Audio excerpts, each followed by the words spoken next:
Welcome to the Deep Dive. Emerald City Hockey's Seattle Kraken podcast. RJ, as we kick off this first edition of the Deep Dive in September, Hockey Month, that's right, it's almost here, everybody. I want to do a quick PSA to everybody, all right? And that's identity theft sucks, all right? And in this digital age we live in, it comes for us all eventually. And this past week, identity theft affected me in a very personal way. Okay? You know how, like, everywhere in the world now is trying to get you to sign up for a rewards program, RJ? Yes. Oh, yeah. Yeah, well, there's really only, like, one kind of, I guess two, but, like, one significant, like, restaurant-y, and I say that very much with quotes for people not, like, not watching on YouTube right now, place that I go, and that's Buffalo Wild Wings. All right. And oh yeah, I'm well aware. Yes, and a lot of my spending at Buffalo Wild Wings and rewards point accumulation has just been from getting bottles of buffalo sauce to bring home and have around the house. You know, keep one in every room. You never know when you'll need it, right? I mean, you have so many bottles of that sauce. I'm surprised your rewards points can't just buy a couple franchise locations at this point. Well, I had tons of rewards points. Emphasis on had, because this past week my account was hacked and oh no, almost all of my rewards were drained so that one person in Texas could have a really nice time at Buffalo Wild Wings. Oh no. So that's been fun, like cuz you know, I what happened was it was like a call out order. I get the email that this order was placed and I'm like, obviously I did not place this order, right? So I call the restaurant in Texas and I'm like, "Hey, I didn't place this order. Is there any way of canceling it?" Just because, like, I know that won't refund the points. I could deal with that later with their, like, support system or whatever, but at least that way I can get, like, some form of justice and deny this person a meal, right? And they're like, "Well, we have no way of verifying that you aren't just doing that to then get, like, a free meal or something too, or like Zegras or something." And I'm gonna beep that. Don't worry, RJ. Okay. There you go. I know. I'm just using the words I was given from the Buffalo Wild Wings in Texas. That's why I said it. I think that makes it okay. I think you don't have to beep it now. Oh, okay. And so, yeah, so I don't get the justice of denying the person the free meal. I just lose all the points, and now I've just been, like, getting handed around all these different email addresses to email about my problem to see if I can get any of my rewards points back. But that's a long-winded way of saying, if there's a VPN out there that would love to sponsor us so we can talk about identity theft, go ahead. We got stories to talk about it. Yep, that's for sure. That's a great one. Just bring up the Buffalo Wild Wings story every time we go to the VPN ad. It'll create a memorable ad experience. Buffalo Wild Wings should just start their own VPN service, or partner with someone, because this can't continue. Yes, well, besides the cursing that there was on the phone call with the Buffalo Wild Wings in Texas, there was other things, like apparently this happens all the time at that location. And I do know that nothing else in my life has been compromised. Like, I think this is an inside job kind of thing. Like, someone at Buffalo Wild Wings somewhere has access to rewards programs and just takes points out of accounts and uses them at this location. Because, like, the manager was just like, "Look, this happens, like, here all the time. Like, just leave me the F alone." I was like, okay, are you the person stealing these points? Like, trust me, you don't want to dig any deeper on this. Leave the situation alone. I know. So I'm going through just the appropriate channels, see if I can get my points back, and we'll see what happens. But yeah, you know, it's funny because lots of stuff's happened to me online, right? Like, you know, you get people calling you names or whatever on social media, on the comments of these, right? People giving me grief for putting Grubauer on my Mount Rushmore. But that one felt personal in a way that nothing else in my digital life has ever felt personal. I'm sure. I mean, you saved up all those from the sauce. I've seen the bottles of sauce. I know how many points you must have had. So I'm sorry to hear about that. Although I will say, you told me you had a cold open story having to deal with an identity theft incident that you dealt with. I feel like it could have been worse. Yes. So I'm glad to hear that's all that this was. I know when I gave. I remember I even asked you, "Are you okay to record our video tomorrow?" Yes. Because of this, and you're like, "Yeah, no, I'm fine. I can record." So now it all makes sense to me now. Yeah, I led you on pretty strong there by just saying that I was a victim of identity theft and not giving you any more because I wanted to save it for this. So yes, it's not nearly that big a deal. Lost like Okay, $30 worth of Buffalo Wild Wings money essentially. It's not like a big deal. Okay, well, glad to hear you're all right. But for putting me through all this, I feel like I need to kind of throw the Uno reverse card at you because I have a cold open scenario for you. I mean, you're always coming up with things at the start of the podcast to put me on the spot. Well, I'm going to put you on the spot here with a little challenge. You're going to have to think on your feet. Okay. But a little bit of a background story behind this because I wanted to mention some things. So this is inspired by a night I had recently at the 32 Bar and Grill at the Kraken Community Iceplex, which before I start with the whole story, quick shout out to our ECH trivia team for that trivia night. We got a team together through the Discord for the trivia night, which if you're not on the Discord, get on the Discord. There's lots of great stuff going on there. Link's going to be in the description if you're on YouTube watching this. But in our little meetups channel, we got a team together for trivia night and we won. So that was pretty cool. The team name was Listen to Emerald City Hockey's Deep Dive Podcast. It's not my idea, by the way. I can be a bit of a shameless self-promoter sometimes, but I wouldn't even go that far. That was actually the teammates' idea. So we got a nice plug-in for the podcast, as the host had to announce the team names after every round for the standings. So we got him to mention that. So I guess I should say, if you attended that trivia night, heard about the podcast, and you're listening for the first time right now, welcome. We're glad to have you on board. Yes. Hope you will like the podcast. Hope it was worth the plug. And I promise we'll talk about the Kraken soon. I know. So this is a bit longer of a cold open than we usually have. But let me get to the challenge. So after trivia, it was the Kraken Hockey League captains meeting. So that's the adult rec league, and we were meeting with all the captains. And I was sitting there across the table from a fellow captain who I'm pretty sure is probably listening to this podcast right now. Probably. And the meeting, was starting to drone on, and it hit the hour-and-a-half mark. And so we decided, okay, we're going to leave pretty soon. We were messaging each other under the table, just like, go ahead. I was going to say, not a single story you've ever told me from these Kraken Hockey League captains meetings ends just like, oh yes, we all showed up, everybody handled their business, and we all left in a timely manner. No, that never goes. It always goes the same way, where it's usually one or two people complaining about things that no one really cares about. It just drones on. So this was happening again, and she's a newer captain too. So I was telling her this is the experience. This happens every time. Yeah. So we decided we were going to leave. We just drew a hard 9:30. Like, all right, we're getting out of here.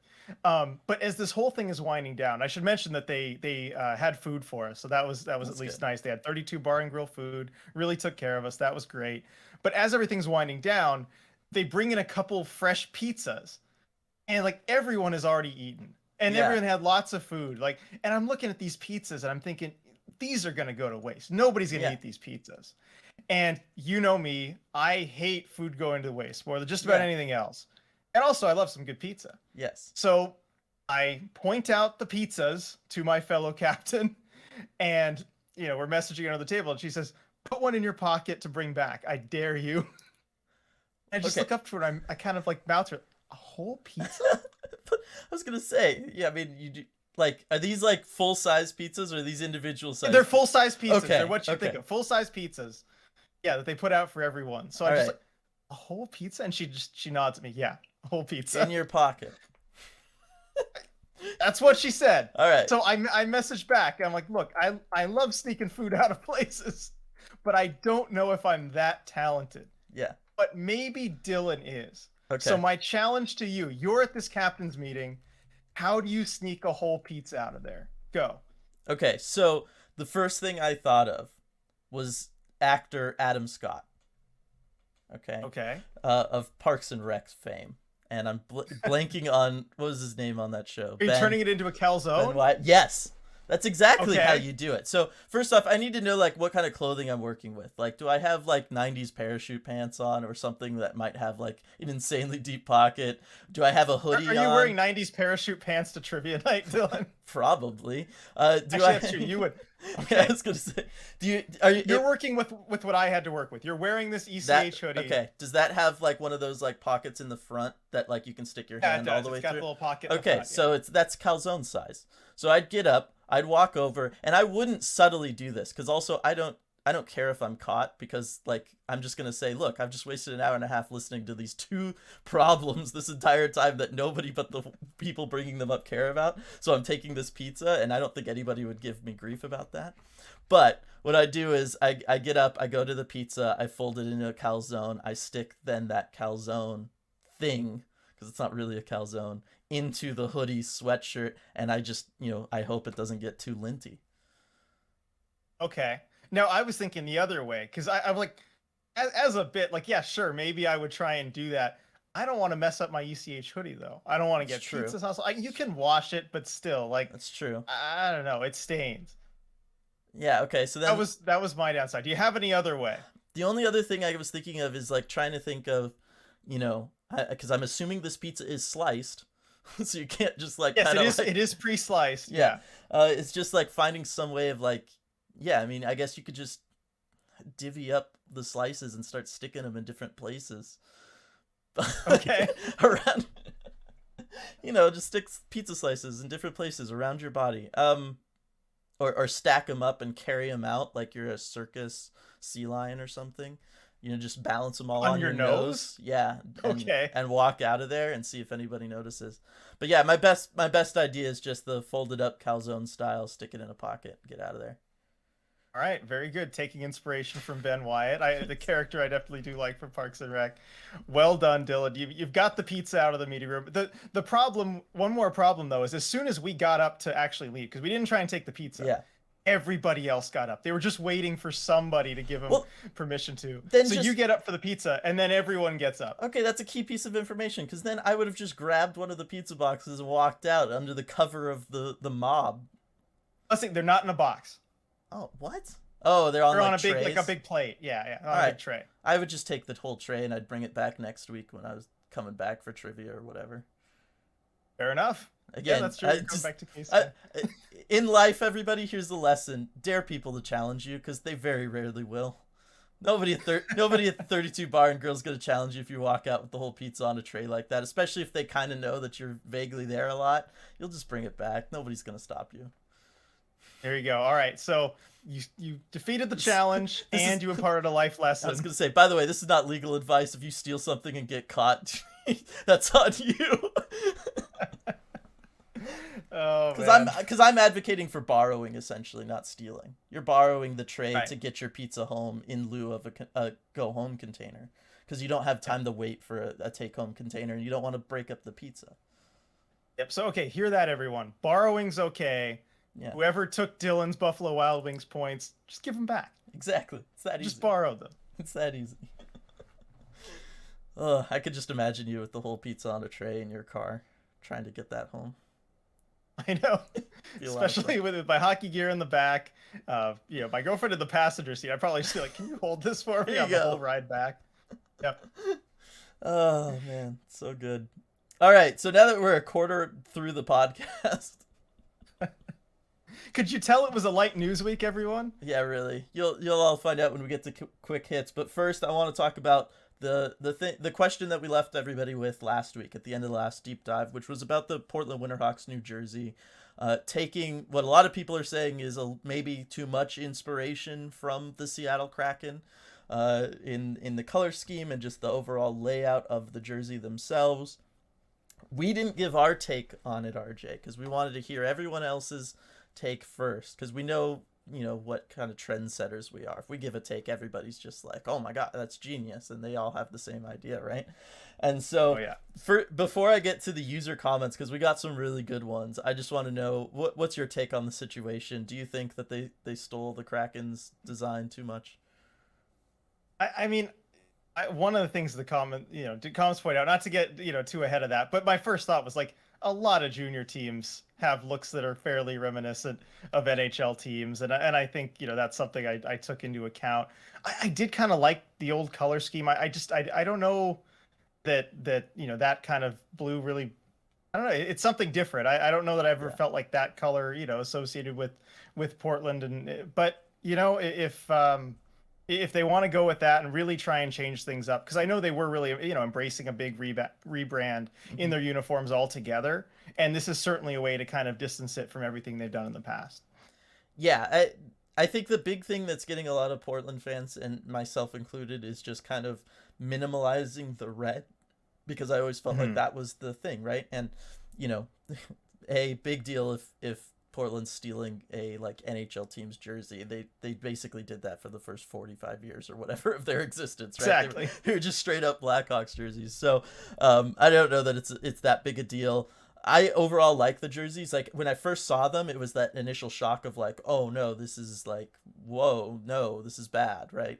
But now I'm just like, the more I look at them, I'm just like, no, those are good jerseys. I like them. I like that it's not technically the Kraken colors. It's the ones that match their new logo, which I absolutely love their new logo. So Yeah, it's great. I think that works. And then when I was thinking about it, moving away from the red, over half of the WHL teams are like red.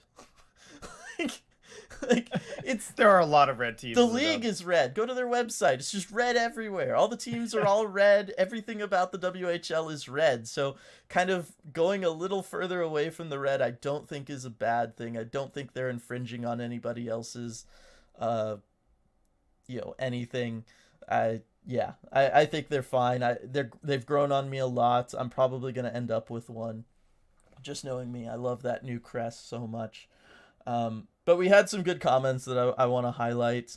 This one from Strife on YouTube. Portland definitely stole it, but it's gray and black. Those aren't the same colors. Okay, fine. The Portland Winterhawks are the Seattle Kraken from Wish.com.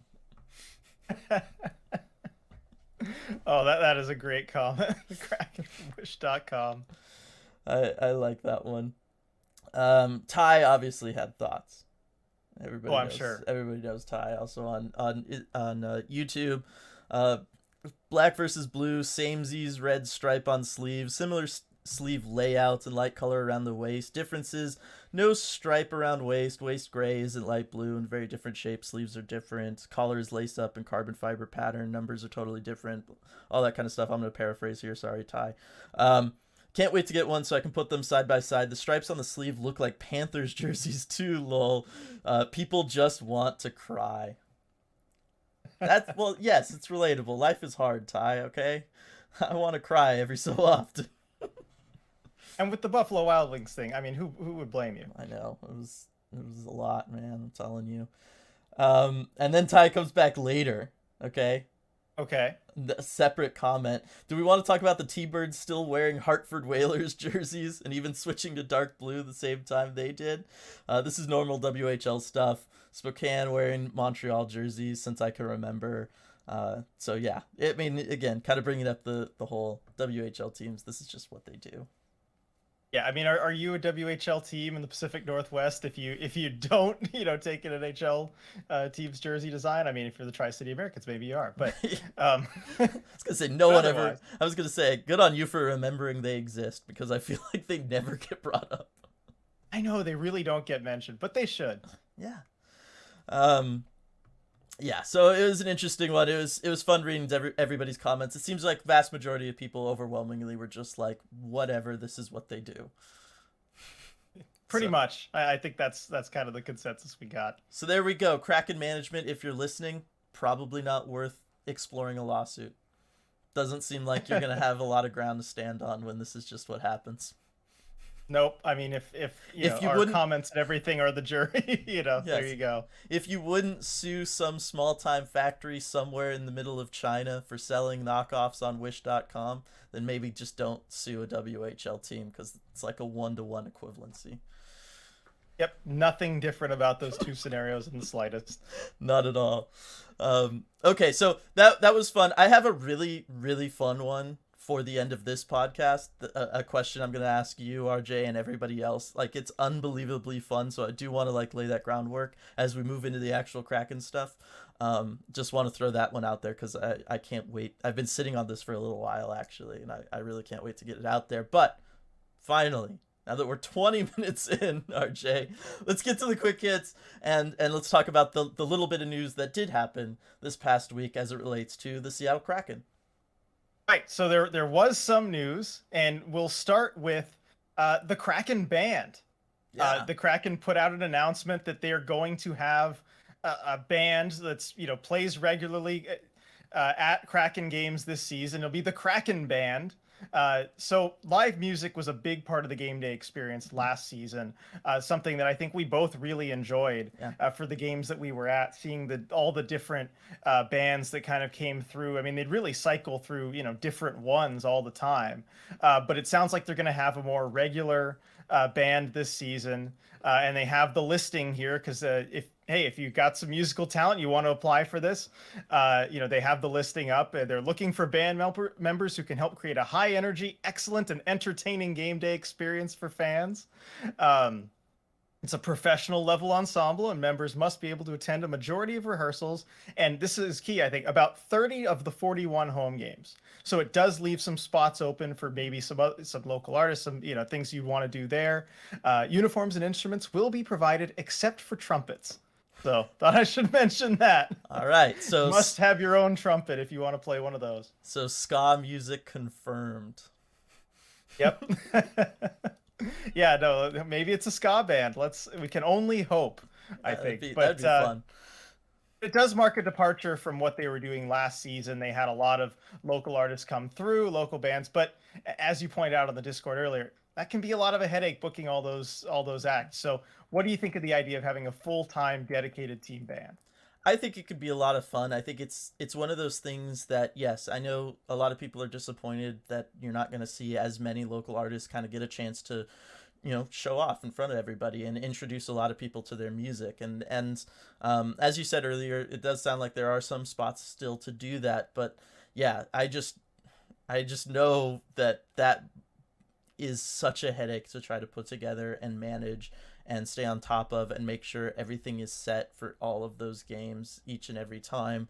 It's just a lot. It's a lot logistically that if you can avoid, I think it makes sense for any organization too, because that's something that, let's be real, it just in today's world, right? Whoever is in charge of that probably is also doing 2 or 3 other kind of semi-important jobs at the same time to get things ready for the game day experience. So anything that you can kind of ease off their plate a little bit, I think will probably then, show up in a good way somewhere else too. I do think that once you have kind of a band everybody gets to know, they become part of the experience, right? Just like a mascot or whatever, they become the group and everybody identifies with them, everybody supports them. They have their own little version of celebrity at Kraken games, right? And all the fun stuff that goes with that. And I don't mean that for them, I mean that for like the audience too. That anytime you have that familiarity with an element of your team, I just think it's a good thing, and it helps enrich the overall fan experience. So I just think this makes a lot of sense all the way around, both for the organization trying to put together things each and every night. For artists, this is going to be a pretty steady gig. If you're not, a big band, this is about as steady as you could ever hope for. The fact that you're guaranteed like 30 nights to go and play in front of 20,000 people, that's pretty incredible as an opportunity. So I'm excited for whoever's going to end up being in the band. And then we do get kind of the best of both worlds, in that there will be nights sprinkled out throughout the season where we will get to hear other acts and get to experience that. So I think it's a good just win-win-win all the way around. Agreed. And you talk about the scheduling thing. I mean, there is so much that goes into game day experience and planning all that out. To be booking essentially all these different acts at the same time is just so much. So it makes a lot of sense from that perspective. But I'm curious, Dylan, what kind of music do you want to hear from this band? Because we don't know exactly what they'll be playing. I mean, maybe they will be a ska band, but I don't know. I mean, do you have a recommendation or two, some songs you'd like to hear? And then one potential idea I thought of, maybe not as an every time thing, but maybe sometimes. You know how the Ducks sometimes I think it's like these high school bands that they'll bring in, Yeah. where they'll play the goal song for just a few games every season, and it gives a just a cool vibe to it, right? Hmm. Where it's not just the standard played out of the speakers, but you have the band playing it. I don't know, maybe play the goal song occasionally. I don't know if you could do that as a band effectively, but Yeah. just for a game or two, see how it works. I don't know. What do you think? What would you like to hear from them?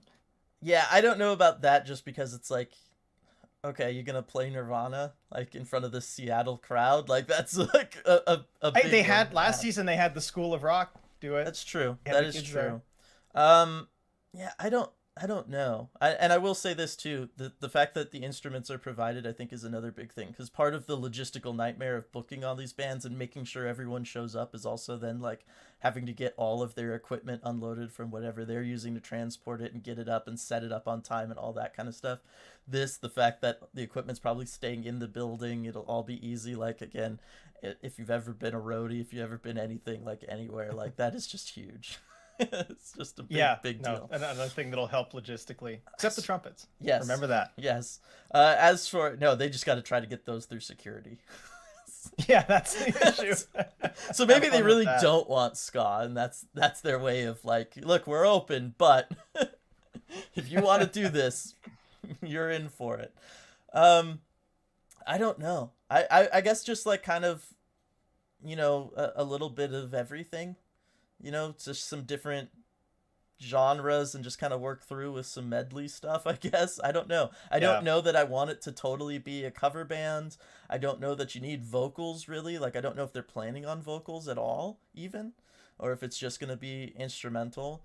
But I don't think that I want like just a band that's going to play like all the grunge greatest hits all the time. I think that would be kind of underwhelming. I want to get some nautical stuff sometimes. I do want Oh, that'd something be fun, right? light-hearted and ska based or maybe even kind of pop punk once in a while just to get everybody going. And so yeah, I just think I think I want something that a band that can be a little versatile.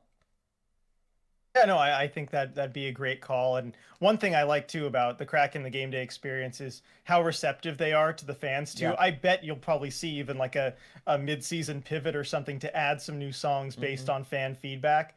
I know as far as game day experience, like DJ Trunks is already great with that. He's already Yes. taken requests for songs for next season.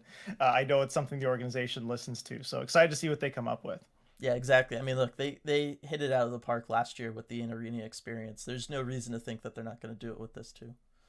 Exactly.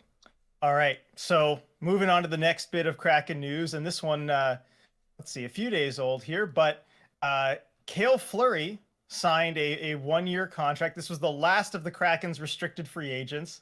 They're waiting on this one quite a bit longer than the others, but he still needed to sign a deal, and he finally did. It's 1 year, 750,000, which is league minimum at the NHL level. But the key to this deal, and I think this is probably the reason that it took so long, was his minor's salary is $200,000. So that's a big raise from 75K, which was his salary last season in the minors. My guess is that was probably the sticking point where they needed to hammer some things Hmm. out, because for a younger player like Cale Fleury, chances are he'll spend a good portion of the season, with Coachella Valley in the AHL, and of course, your pay there is very important. And 75K to 200K, a big increase, and probably deserving for a player who, played in the NHL last season and Hmm. is really on that bubble solidly.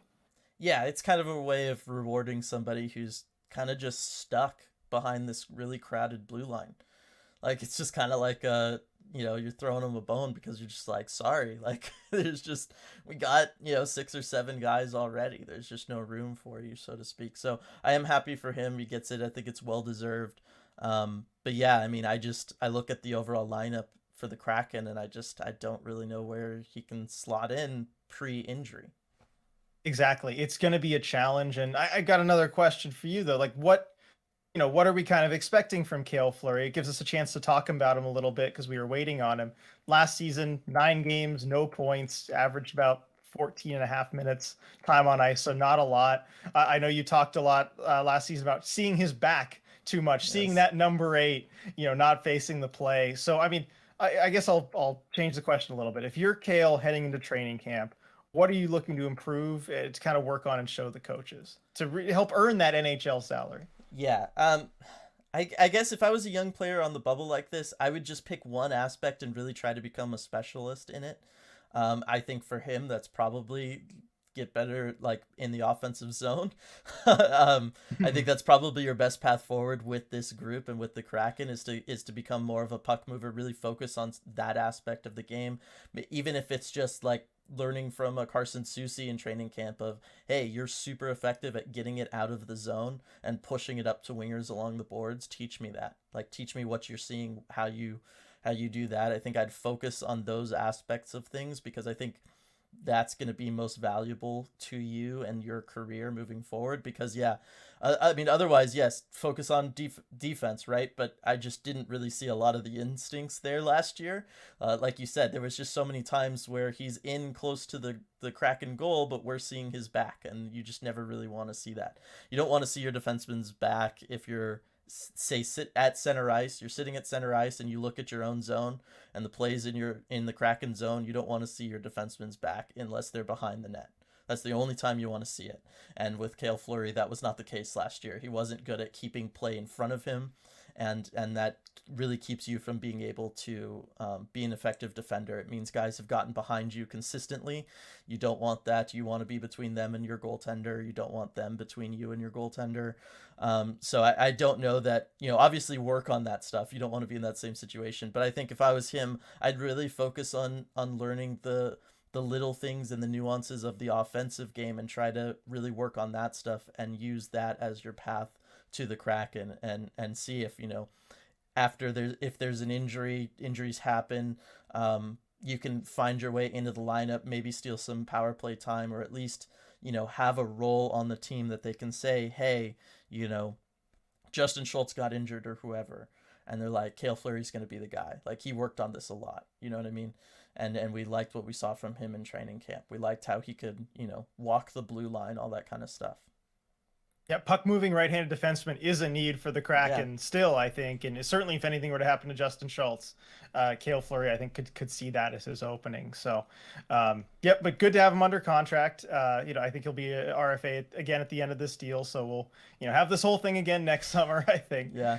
But good for Cale and good to get the raise either way. So moving on to the next bit of news, and this is some Kraken media news. So a little different than the on the ice stuff, but big news at that. Ryan Clark, formerly of The Athletic, has joined ESPN as a national hockey writer.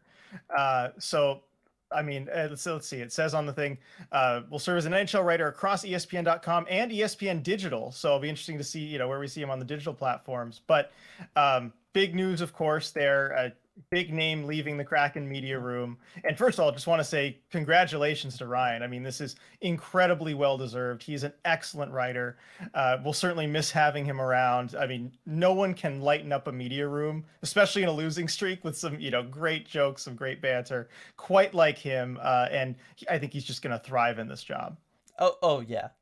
No questions about it. Like you said, his writing is phenomenal. I think anybody who's ever read one of his articles knows that. Like you said, he was fantastic just to be around.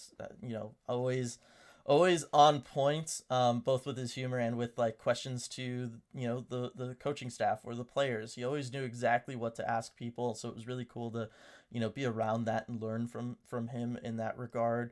And he was always, he was good at kind of getting the best out of you and getting the best out of them too, right? Like he could really open them up like nobody else and get them to give you some good nuggets. So, yeah, he's definitely going to be missed around the Kraken stuff. I'm sure he'll be around from time to time, as the national beat requires it. But yeah, I mean he deserves this. He can totally cover league wide stuff. I'm really happy for him, and I'm happy that ESPN is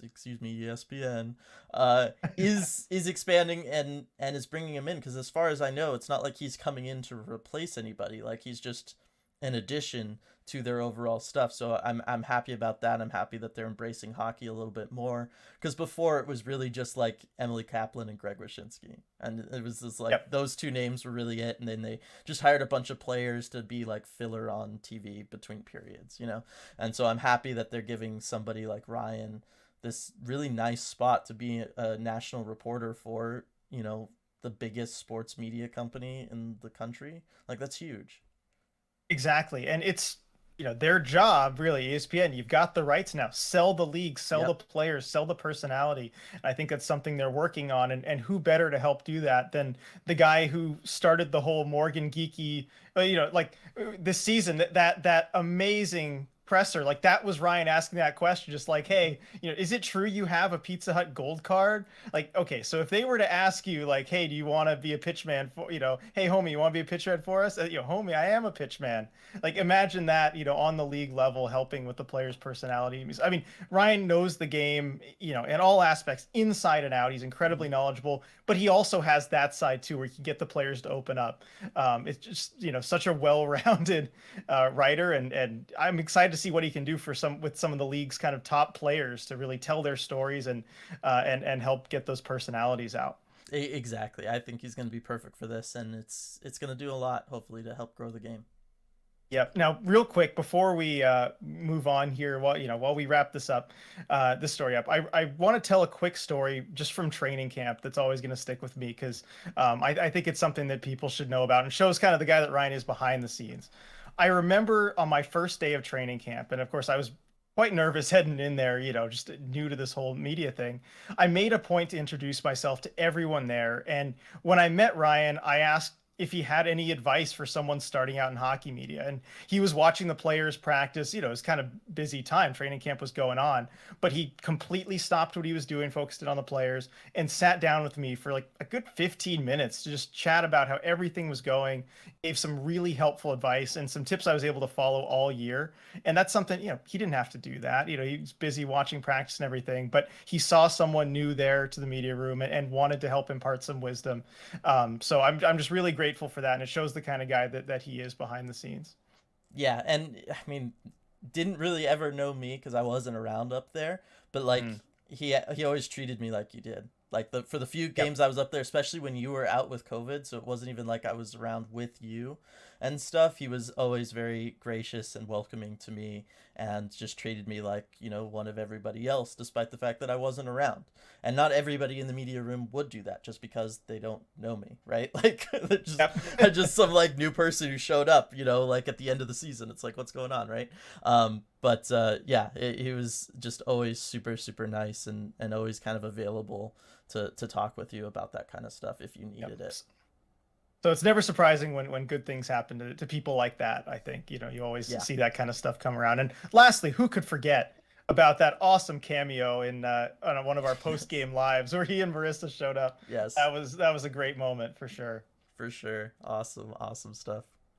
All right. Well, good luck at ESPN, Ryan. I'm sure we'll Hmm. see you around at some point. But yeah, best of luck there. So, moving on to the next bit of news, the ice is back at Climate Pledge Arena. We've seen some pictures and some videos posted by the team and others.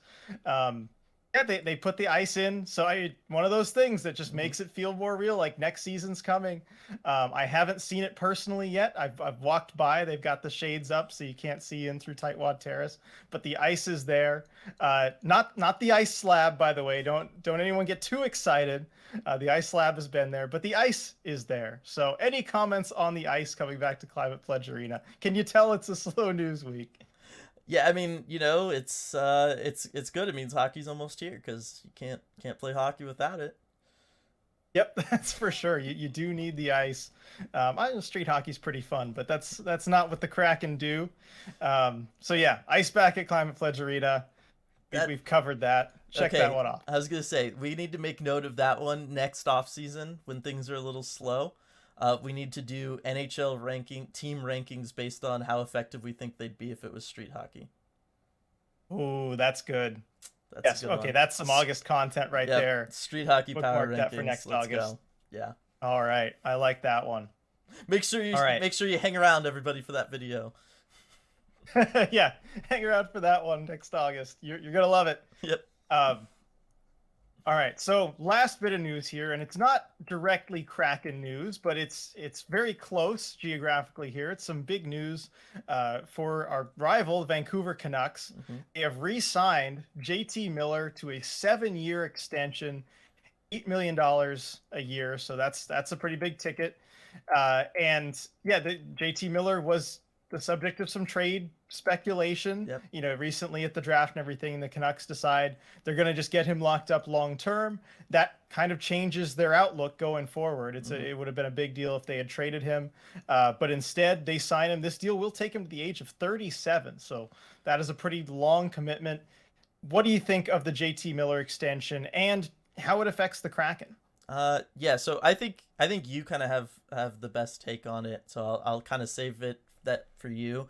As far as a quick take, I will say this because we're gonna be doing our division preview later this week. Well, it's a two-part video series. Everybody, the first part will be out later this week. The second part will be next week. So won't get into it too much as far as like overall how it's gonna affect Vancouver. But I will say I'm really happy for JT Miller because this is a player who's kind of been passed around a little bit in his NHL career, Mm-hmm. and like here he kind of gets to lock things down a little bit and gets that big contract and commitment from the team. So that was my first big takeaway from it, was just I was really happy for him. Right, and coming off a 99-point season, looked very, Yes. very impressive. Gets to capitalize on that, get that long-term deal. Happy for him. But my first thought, as far as a takeaway from a Kraken perspective, is I really like this deal and where and what it means for the Hmm. Kraken. I feel like their real competitive window. It makes things a little bit tougher in the division right now, as opposed to if JT Miller was traded. I don't think you need any expert analysis on that. That a team with JT Miller on it is Yep. better than one without him. But this deal, it takes him to the age of 37. He's, I think, is he 29, 30 right now? He is 29 right now. Um, so this deal is going to cover some non-peak years. You Yeah. get him locked in for a couple more good years, but you look at the Kraken's real competitive window. Probably 3 to 5 years from now, in terms of when you're really hoping to win a Stanley Cup. And by that time, I think you'll be on the downside of this JT Miller deal, and it's going to be more of a burden for the Canucks than it is a help for them. And so I think that really helps the Kraken out when they're looking to be competing for a Stanley Cup, hopefully. So this, coupled with deals like in Calgary, where you've got Huberdeau signing that long-term deal, Nazem Kadri especially, I think things are really setting up now where 3 to 5 years from now, you're Hmm. going to have some of these teams that are burdened by these contracts where the Kraken hopefully won't be. Yeah. And that's going to set up really well. I mean, you look at how those contracts are going to age. It's probably the Kraken, Ducks, and Kings are those teams just looking really good, and everybody else is going to have some anchors, it looks like. Yeah. So I like this one from a Kraken perspective. Yeah, I agree. I think that's the big takeaway for us in Seattle, is that, like, yeah, okay, it sucks he's hanging around or whatever, but at the same time, he's not young, so it's, in that sense, it's not going to be too bad. Hopefully, you never know. For all we know, he's gonna, he's the next Tom Brady, and he's gonna play forever. Yep. I mean, never rule it out. There's always a chance. Oh All right. man, good stuff. All right, so that's it for quick hits. Obviously, we're deep into this podcast already. So kind of our abbreviated deep dive for this week, RJ. I had this idea of just kind of quickly talking about, certainly for Matty Beniers, but also for Shane Wright if he hangs around, just kind of overall what kind of treatment we think they're going to get from the rest of the league, being rookies and being highly touted rookies, right? Like, these aren't like, oh, this scrappy. It's not like Cole Sillinger or something last year where it's like, oh wow, this guy kind of surprised and he's with Columbus and it's like kind of cool and fun or whatever, right? These are big deal rookies. We already know, the league has already taken notice of Matty Beniers. They know what he can do at the NHL level. They're going to be on their lookout. And to kind of set up how the NHL treats rookies as a whole, I'm going to take you back to my days working as a supervisor, shift lead. We never really used titles, at a luxury pet hotel and day spa slash day camp and grooming facility and all this other stuff that we did. Okay, and one of the things that dogs do in like a day camp setting or at like a dog park or something, just how they work socially, is that they will let puppies get away with anything. So if a puppy's gonna come up and just start gnawing on their ear or their leg or whatever, dogs, they're just gonna let them do it until they turn about 7 months old, 8 months old, and then from 8 months to could be as late as like a year and a half, really, depending on the type of dog it is and whether or not the dog's getting the message or not. They torment these puppies. Okay? All the dogs will do it. They gang up on them. They don't give them an inch on anything. If they make a move towards the water bowl, towards anything, they are all over them. Okay, and this is just what dogs do. It's just how they like get them to, kind of learn their place in the hierarchy of the pack and everything like that. And it could be like aggressive. There was lots of times we had to break it up. They looked very much, the closest equivalent I could say is they looked like gang initiations where you just have like 5 dogs around this puppy on its back, and they're all like nipping at it and taking shots at it. But it's just what they do, and then at some point the dog, once it's kind of like become an adult, so to speak, it's just part of the pack, and now everything's cool, and they'll go to war with it and all that kind of fun stuff. Like it's how they work. But it reminded me of how the NHL kind of works like that too. Like this year, everybody's going to be coming for Beniers and Shane Wright if Shane Wright stays with the Kraken, and they're not going to give them an inch, and they're going to be all over them, and they're going to kind of late hit them along the boards and all of that stuff, and they're gonna try to pick fights with them, and they're gonna try to do everything possible to get under their skin to kind of teach them their place and learn about them and see like, hey, are you gonna be able to hang with us or not? And so my question to you, RJ, is how bad do you think it is? Because obviously in the past we know like the big time stories, like you go way back into the day and it's like you just had to fight all the time. You go back to like the Sidney Crosby days against like the Flyers, and they're like knocking his teeth out and stuff at every chance they get, just to kind of mess with the kid and hopefully keep him from being too good against them. But in today's NHL, things are a lot more mellow. So I was just kind of wondering, like, what do we think this is gonna look like? Right, and you pointed out it's a different league now than it was. I think you talked 10, 20 years ago.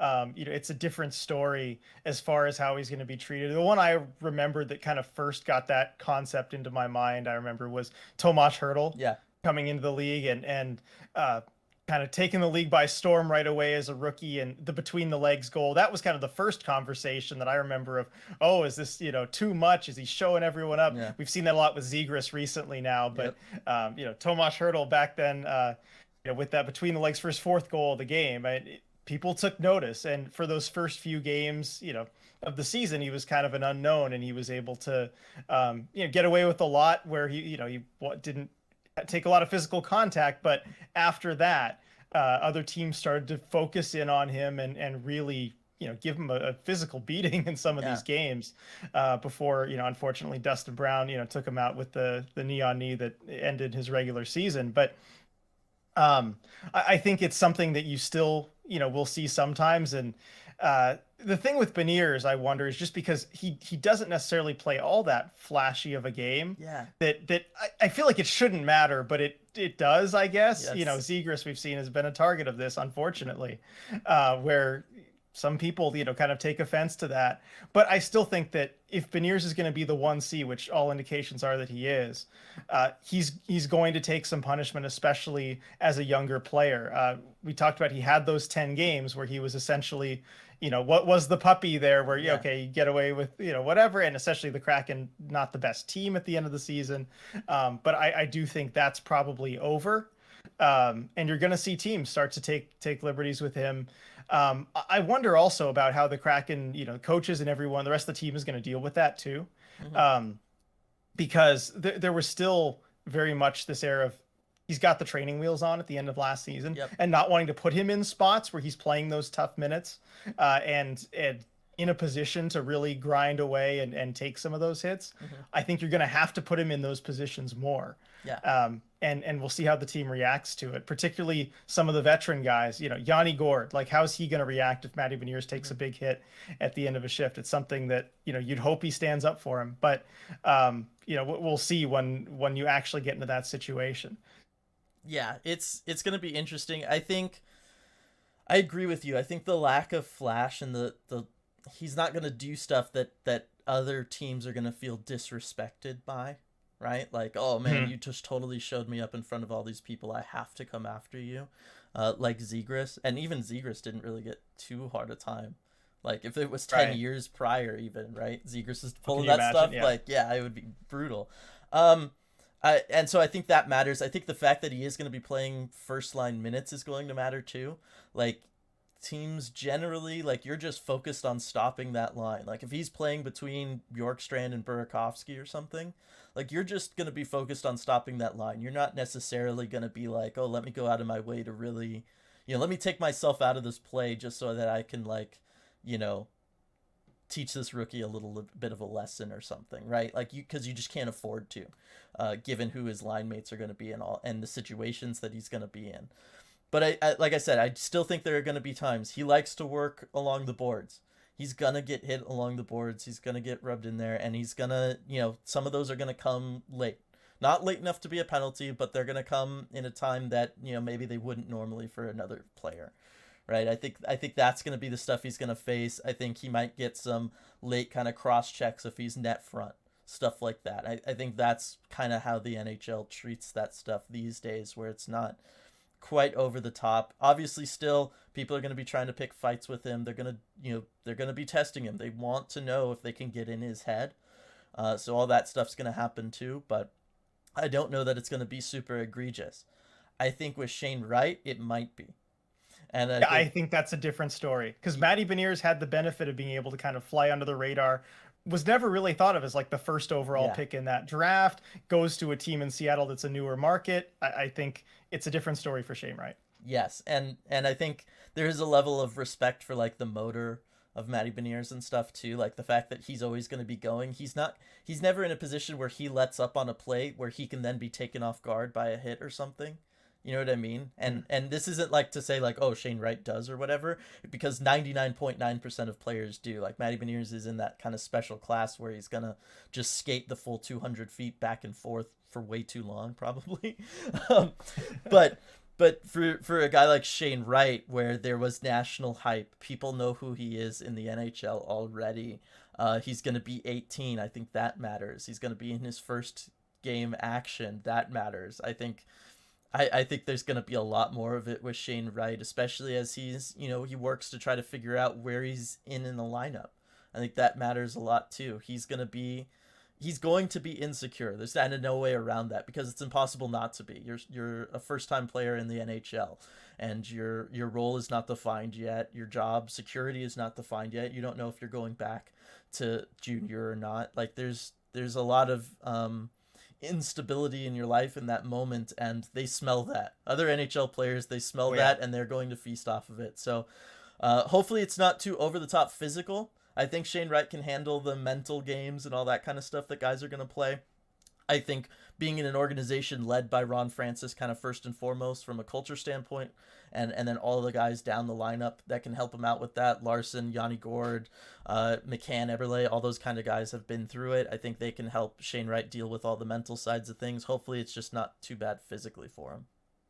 Exactly. And we know he can deal with the mental side of things. I mean, Mm-hmm. he's gone through so much already on Yes. that, with the expectations from the time that he was very young all the way up to draft day and that whole thing. I mean, we're all quite familiar with Yeah. that. I think he can handle that. He's gotten to this point. If he couldn't handle it, he wouldn't have gotten to this point already. Yeah. But yeah, the physical side of it's going to be difficult. I think teams are gonna feel that they have a little bit more of an excuse to take physical liberties with Yes. him. And one of the key things for the Kraken is for the other players on the team, especially the veterans, is to make sure that other teams don't feel that they can do that. Yeah. And it's something especially I'd like to see from whoever is named captain. Yes. I wouldn't mind seeing, if someone takes a run at Shane Wright, whoever that new captain is, I may go and drop the gloves with someone. Yeah. I think that would be a huge statement, whether that's Yanni Gord. We know he's not afraid of that. Heck, whether it's Matty Beniers. I mean, you hate to see him I fight know. anyone, but what a statement that would be. Yeah. It's the kind of thing where I want to see the leadership step in there, Hmm. and make it known that, yeah, you can't get away with this. So that's something I'm really hoping to see his teammates rally around him in that way, in a similar way to that we saw, at Dev Camp. And I know those won't all Yeah. be his teammates this season, but everyone kind of rallied around Shane Wright and that whole situation. And when he signs the contract, everyone comes in and dumps the Gatorade on him and everything. I think he's a really likable guy and someone that teammates are going to want to step up for, and help protect there.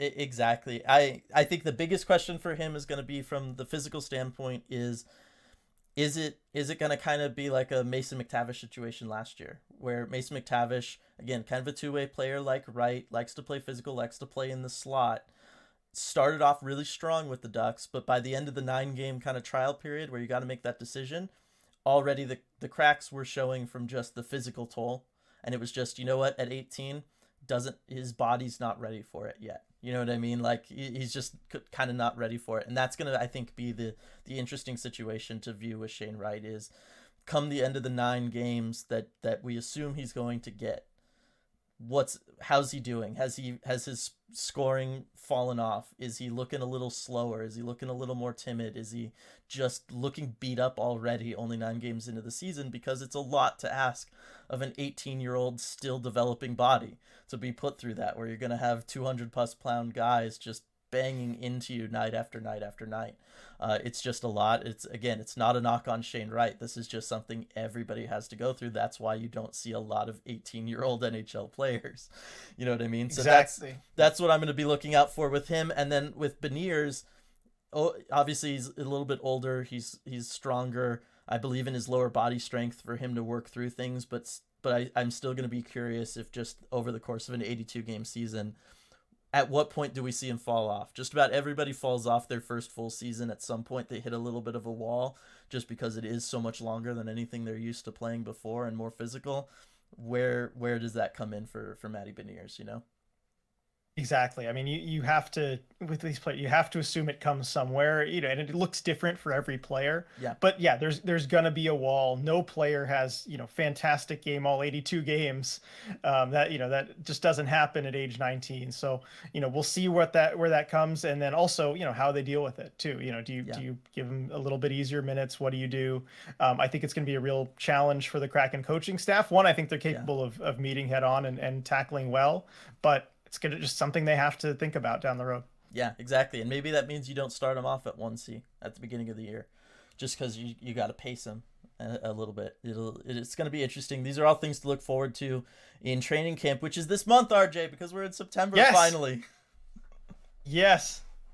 Thankfully, yeah, it is September. The Kraken's first preseason game, I think, is 3 weeks from today. Yes. It's, oh my gosh. That's soon. I'm so excited for it. I'm so ready for it. Cannot wait. But got to finish out the podcast. So here's the thing that I have for everybody. This is a lot of fun. I'm really excited. I really want to hear from people, whether it's in the YouTube comment section on this video. If you're an audio listener, tweet at us, let us know on the Discord, all that kind of stuff. So this is an email. Okay. The subject line is Kidz Bop audition. Okay. All right, and this is an email sent to someone after their Kidz Bop audition. And look, I'm gonna give credit to who this is after the fact, because this is from like a YouTuber who like made a video about trying to audition for Kidz Bop as like a 27-year-old, and I'll say who it is later. But I want to present it as I hacked into a Kraken player's email, and this email was there, and I want everybody's opinion as to which Kraken player this was. Who's the most likely Kraken player in their 20s to audition for Kidz Bop and receive this brutal response? All right, so this is for the person who's in charge of auditions for Kidz Bop. No, absolutely not. And then this next sentence is all one sentence, okay? You are not a kid. You don't look like a kid. You didn't sing a real song. Your dancing was bad. Your face is weird. Your name is fake. You look like you don't wear deodorant. You didn't even bother to learn the dance. You answered the questions by repeating the questions in the form of a sentence. You look like you're 20. You have no talent. You have no star power. You're not likable. You aren't cool. You have nothing. You are nobody. You will achieve nothing. Good day, Stuart. Oh my. So I want to know from everybody, which Kraken player is most likely to audition for Kidz Bop and receive that after their Kidz Bop audition? Who looks like they don't wear deodorant, they aren't likable, and they will achieve nothing in life? That's, I guess, what I'm asking. Yeah, that's a great spot. But anyway, the one I went to was the fake name. I'm like, all right, who sounds like their name is made up? Yanni Gord, I could see just that part alone. Just like, yeah, you made this name up. Yeah. Now, I will say, you answered the questions by repeating the questions in a form of a sentence. That's every single one of them. That's just, that's media training in the NHL. Exactly. All right, so that doesn't help us narrow it down. Oh man, that is great. Yeah, so RJ and I will give our answers next podcast, and then I'll read off some fun ones. But I want everyone to have some fun with that one, and just think about it, because I just think it's so much fun, and I just love how brutal that is. All is just one long run-on sentence. It's absolutely incredible. It's art. It really is. And the YouTuber, just to give full credit, was Drew Gooden. He did the video. It was a good video about Kidz Bop. So full credit where credit is deserved. But I took that email response he got, and I just thought it was hysterical. All right, so there we go. Gonna finish up just around the hour mark here, RJ. We did a pretty good job. I thought this was a lot of fun. Hopefully everybody made it through all the intros, the many cold opens. Yep. Thanks for sticking with us. Yep. All right, everybody. Kraken season is almost upon us. Cannot wait. And we'll see you all next time.